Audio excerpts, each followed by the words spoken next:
If you're just joining us, welcome, welcome. Good morning, good afternoon, good evening. And then, of course, a warm welcome to everybody who's not in the chat. And welcome to those people in the future that might be listening this, like, who knows when, right? It's kind of fun to imagine that, a few hours later, a few days, a few years later, people might be listening to this. Welcome.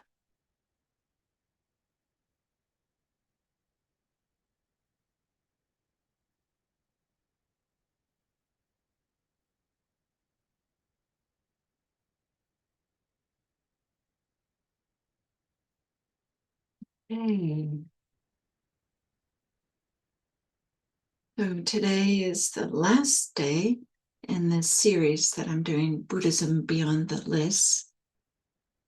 Just talking about some things that aren't on any of these many beautiful lists. As an aside, some of you may know that there's a very thick book in the Pali Canon that's nothing but lists and some explanations. Often it feels like there's not enough explanation for the list, though. There's so many. But I wanted to do this series about some of the things that are an integral part of practice, but aren't explicitly on lists.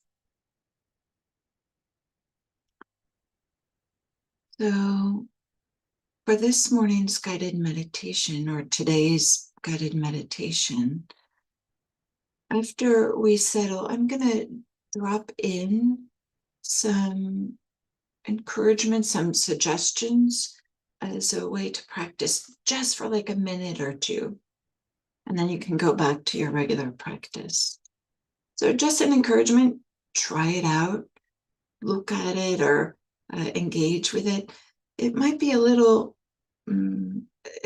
it will be most likely a little bit awkward or clunky or a little bit like, wait, what? But maybe that can be okay. Like, okay, there's just an engagement with practice, maybe in a little bit different way this morning. And of course, you're welcome to just ignore it all, even just turn off the audio and come back for the Dharmette. You're welcome to do whatever suits you, whatever pleases you. You just don't have to take anything I'm saying, but maybe you have some curiosity and just an encouragement to engage for a little bit. Okay, so with that as an introduction, let's, if you haven't already, get into our meditation posture. And is there a way that you can more completely arrive at this moment, at this location, the body being in this particular posture formation?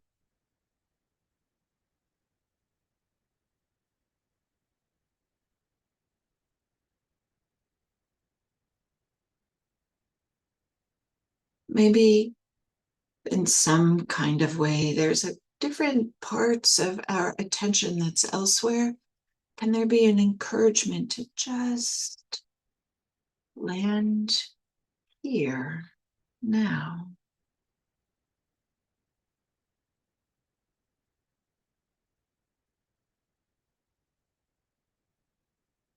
It can be helpful to connect with a tangible experience, such as the pressure against the body, where it is in contact with the sitting surface.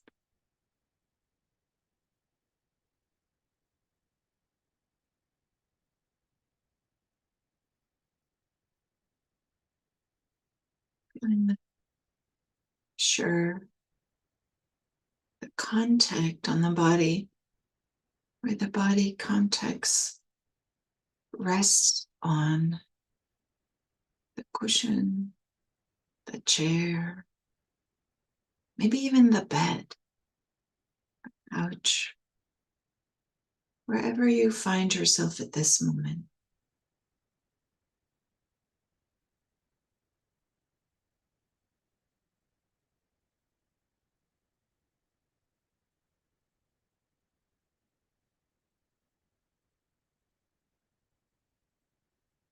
It might be that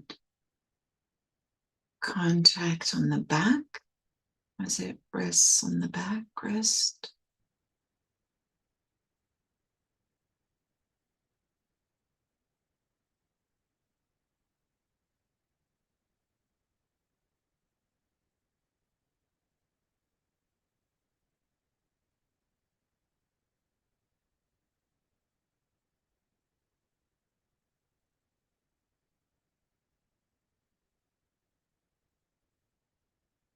The buttocks as it sits on seats. We even have sits bones that sits on seats. I feel like they should say in hop on pop. Dr. Seuss. Sorry.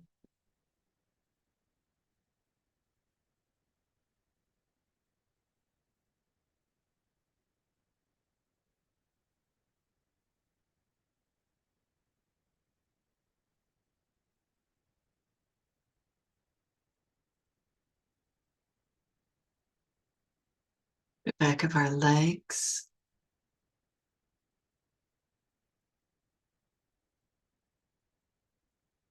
Our feet.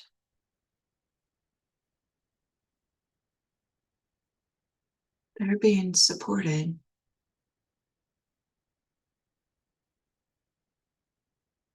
Can we tune into them? Feel the support.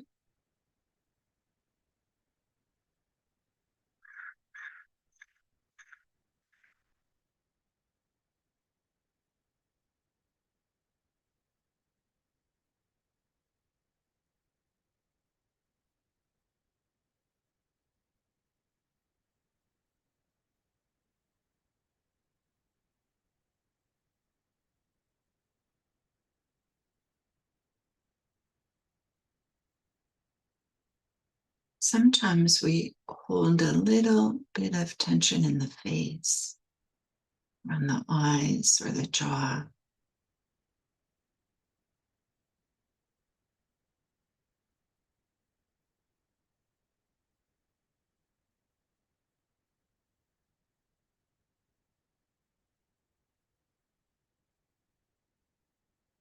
Sometimes the shoulders are a little bit higher than they need to be.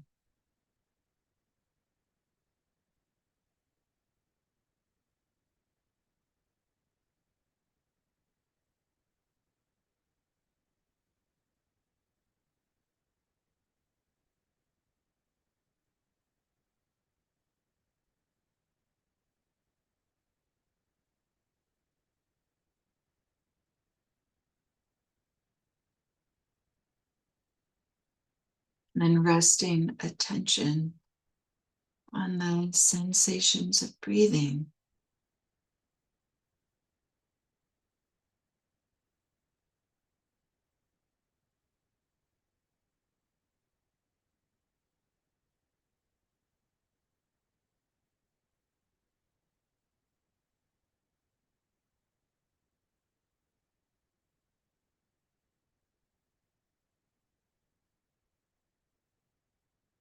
Being tuned into, aligned with the movements the body makes as it breathes, or the sensations that can be experienced as breathing occurs.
It wouldn't be surprising if sometimes you found yourself lost in thought.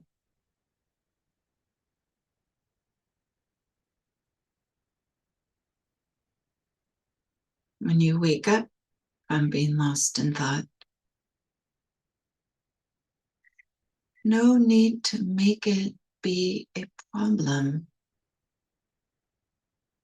We just very simply, gently begin again.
Nothing in particular needs to be happening.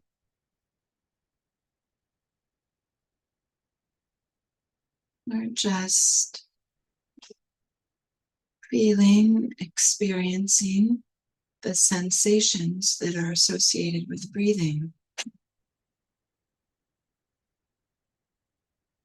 Not so much from the control tower in the head, but more from the torso.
we open and relax into the awareness of various sounds,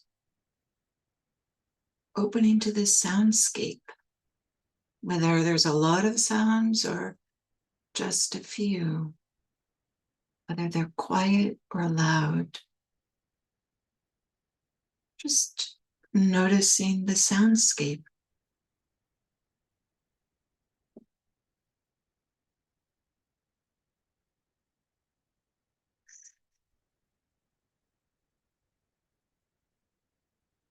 And then we can ask ourselves a question. What is knowing these sounds?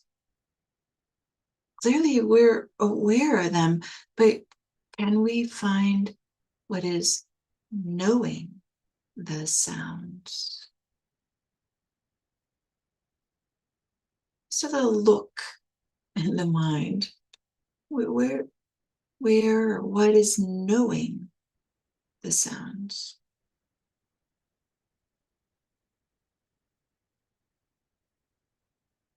The sounds are being known. Is there a knower?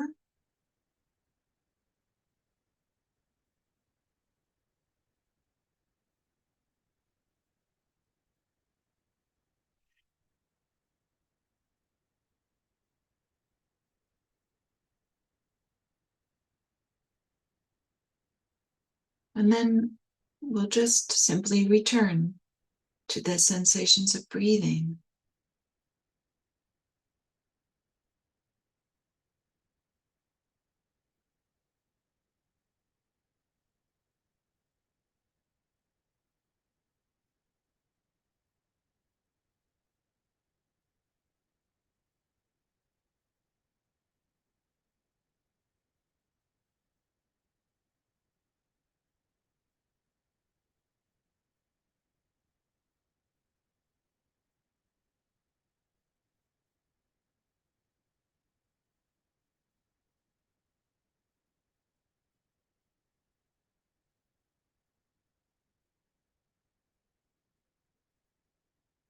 Tuning into the experience of the body breathing, wherever that's obvious and comfortable for you.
Let's do that again.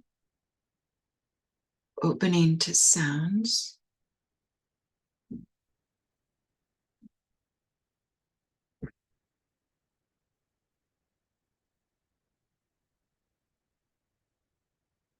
Clearly, we're aware of sounds, but can we find what is knowing the sounds?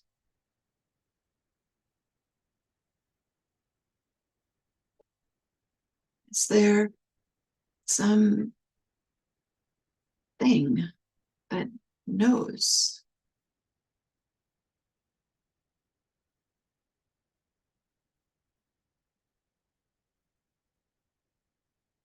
Maybe there's irritation arising, frustration arising, annoyance arising, or maybe there's curiosity or puzzlement arising. Whatever it is, can that be okay?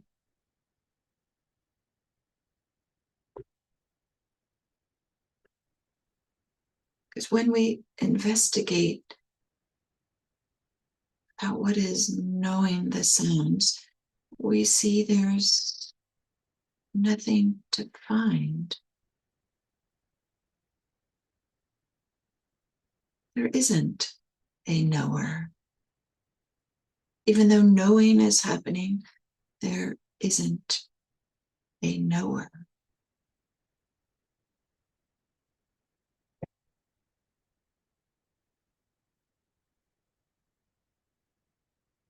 And then just simply returning to the sensations of breathing, hanging out with the breath.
Okay.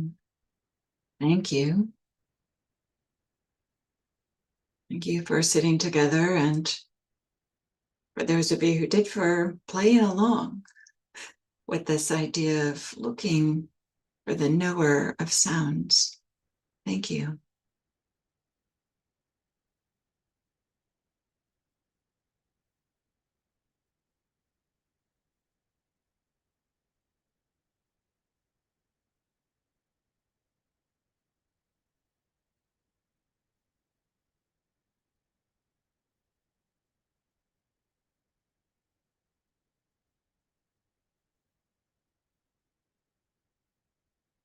So today is the last day of this exploration of Buddhism beyond the lists. And today I'd like to point a little bit to the goal of practice. What we can be described in a number of different ways. And we could say it's a dropping away of identity with anything in the world. This shift of identity from taking anything as a self. It's this shift of identity from being the person who is caught in suffering towards liberation. Or it's this one way, it's not the only way. One way we could talk about liberation is deeply knowing that there isn't this self, this core, the center of experience. And I appreciate that Jack Kornfield, he wrote an article in the fall 2010 issue of Inquiring Mind. I'm not sure, but I'm pretty sure if you're interested, you can find that at sati.org. We're hosting the Inquiring Mind. I'm not sure if the fall 2010 issue is there, but anyway. So Jack Kornfield, he describes the ways that awakening, enlightenment can be expressed in different individuals. And he has an article about this. And I appreciate, he talked about with Deepa Ma, who is like this grandmotherly sort in this tradition. And her enlightenment, awakening, was described as this profound love for everyone. And in contrast, Suzuki Roshi, the author of Beginner's Mind, Zen Mind, he described, or maybe I should say expressed, enlightenment as just being completely where you are and letting go of being anyone special and instead just having beginner's mind. And then in contrast to that, Mahasi Sayadaw, he expressed enlightenment as just abiding in emptiness, which got expressed as this like unshakable equanimity. So there's one way in which we could, there's, as I said, I don't want to be dogmatic that there's only one way, but we could describe awakening as this shift away from this idea that there's a central core in the center. And once this has been known, it can get expressed in a number of different ways.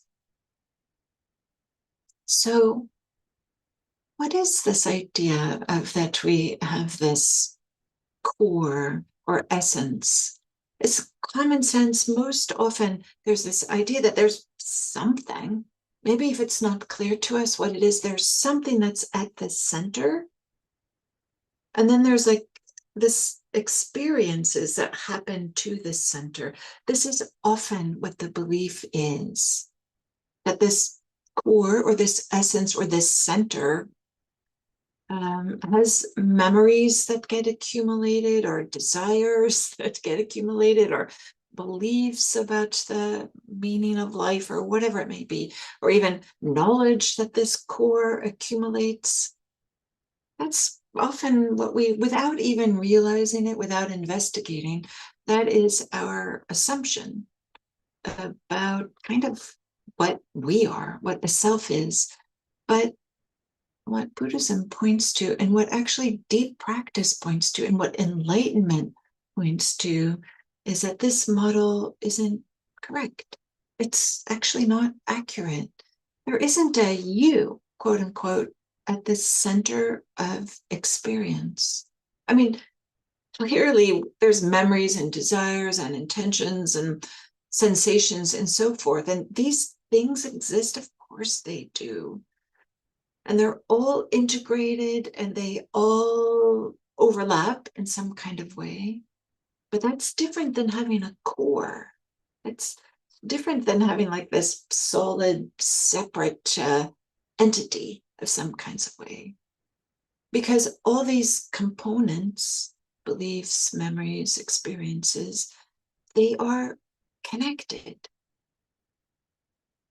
All these different components that are rising and passing are connected because they belong to one body and one brain, but also they're connected because a narrative is getting created that connects them. There's a narrative which there's a way in which we're kind of like knitting together these little pieces and saying like, oh, this is happening because of that. And this is arising because of this other thing, and or something like that. But those ideas that this is arising because of that are ideas. These are things that are happening in the mind that are creating this arc that's knitting together our experiences. And plus, let's be honest, we do things because of other things. Like what we desire is partly related to our beliefs. And our beliefs are partly related to experiences. So there's all these things that are integrated in some kind of way and connected, but this is different. And this idea that there's some separate, distinct core at the center to which different things happen. No, it's just a bunch of things happening. And these things are connected. And maybe these connected things are you rather than this core. So often when we hear these, maybe for the first time, there's our reactions are like, I don't know. Maybe we have some puzzlement or some disbelief, like, I don't know. There seems so obvious. I have a self homunculus in here or something like this. Maybe we've never really given it that much thought. But there's or maybe I could say we would or just want to be dismissive, like that's silly. I don't even know. Some of this Buddhism stuff sounds nice, but that idea of not having this core, this essence, that I don't know about that. And we would just want to be dismiss it without investigating or seeing if it's true. And so during this guided meditation was an encouragement to investigate, because you do not have to believe anything I'm saying. The encouragement is, I don't know, bring some curiosity, maybe a little bit of humility and some open-mindedness, and see for yourself. I love this about Buddhist practices, this real encouragement for us to see for ourselves, to be empiricists, to be investigators of our own beautiful, wild, and precious lives. So this investigation requires us to distinguish experience, what's actually being experienced, felt, heard, or seen, from ideas, from thoughts, from concepts. And I talked about this yesterday, how concepts are different than experiences. And it turns out a self is a concept, and what we are is a collection of experiences, but we're using concepts to knit these experiences together into a narrative that makes sense. So we're the collection of all the experiences in life. So I'm influenced by this TED talk that was given by Julian Baggini. It was over 10 years ago. I apologize, I can't remember the exact year. And he gave a number of different examples.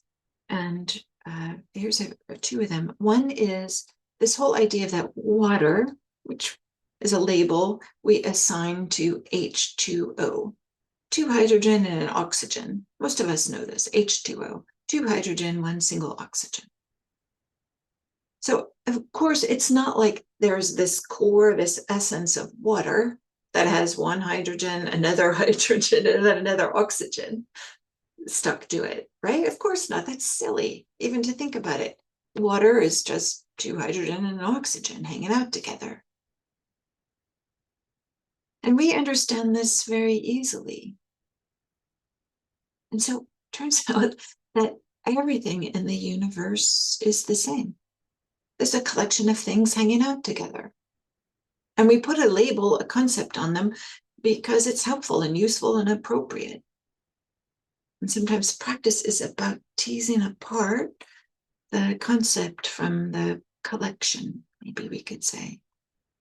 So we could also say like a microphone that I'm using so that you guys can hear me. There's this diaphragm that vibrates, and there's magnet and coils and wires, and I don't know exactly what's in there, but somebody knows. So we understand very, very clearly that if we put together all these parts in a particular configuration, boom, there's a microphone and it works. So maybe we all know this also, rainbows, right? Sunlight and water. And then there also needs to be an eye and a brain that sees what happens, the prismatic effect of water and light. Rainbows are real, but they're insubstantial. So we could ask, why might the self be different than anything else in the universe? Why think of ourselves as somehow not just being a collection of our parts, but somehow we think it's separate or this permanent entity that owns parts, but actually it's just parts. And neuroscience tells us this, right? They've been looking for this center and don't find it. And psychologists don't have these different models of psychology. And then one says, oh, yeah, and then here's the self that has all these models, right? So, to be sure, this doesn't mean that we don't exist. Of course, we exist. But there's something beautiful when we realize that we're a collection. And there's this way which it allows a certain freedom and openness. And it allows the love to shine through. It allows compassion and equanimity to just be shining through when there's no longer this constriction of a self. So this idea of Buddhism beyond the list is pointing to one way that we can understand awakening is this deep realization that there isn't a self, there isn't a core, there isn't an essence at the center of all our experience. It isn't separate from everything else. And there's this way in which realizing this makes possible this tremendous, beautiful freedom for everyone. So thank you. Thank you for practicing with me today. It's been so great to be with you all these mornings. Buddhism beyond the lists. The lists are beautiful and helpful, and there's so much that's not in the lists. We could say the lists help us to discover and this freedom. So just a deep bow of appreciation. Thank you.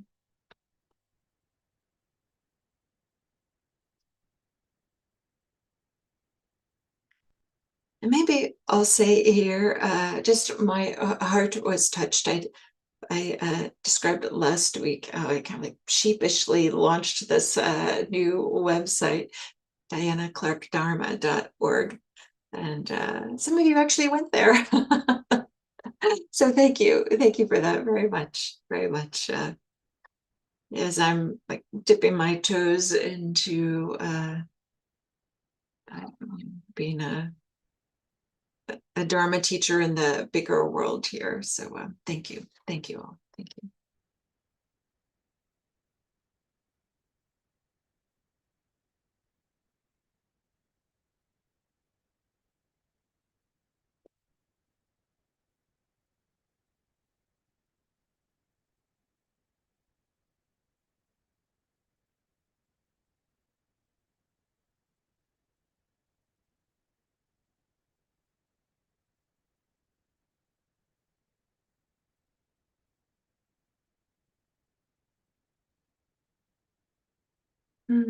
Thank you.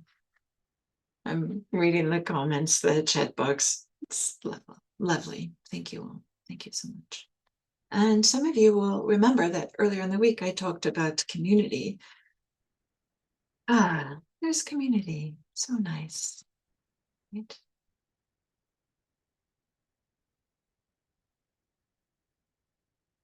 Makes a difference to practice together.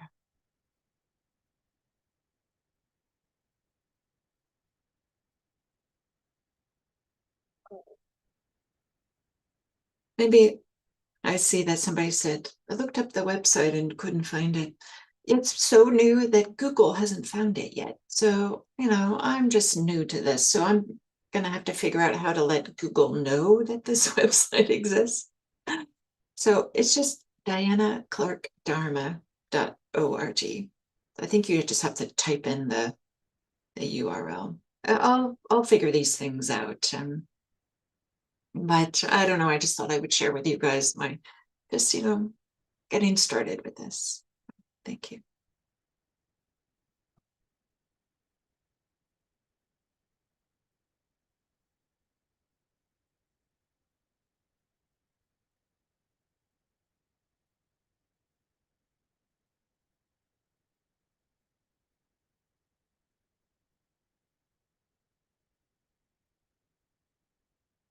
Oh, it's so nice that many of you are writing in there.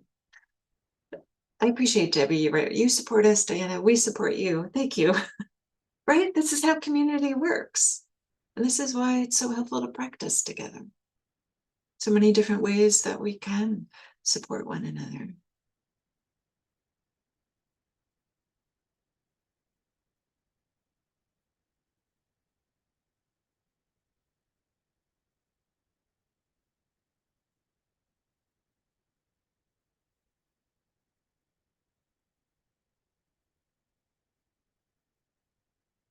Wishing you all a wonderful weekend, whatever the weather might be, wherever you are.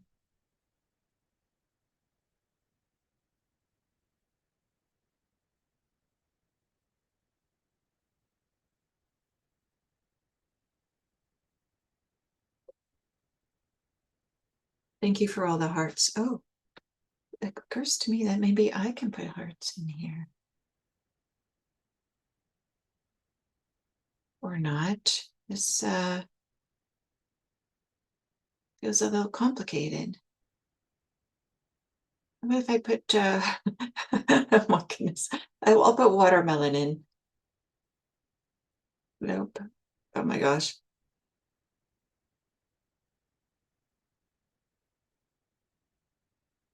Okay, maybe this is a little too complicated for me. Here we go. I'm sending hearts to you guys.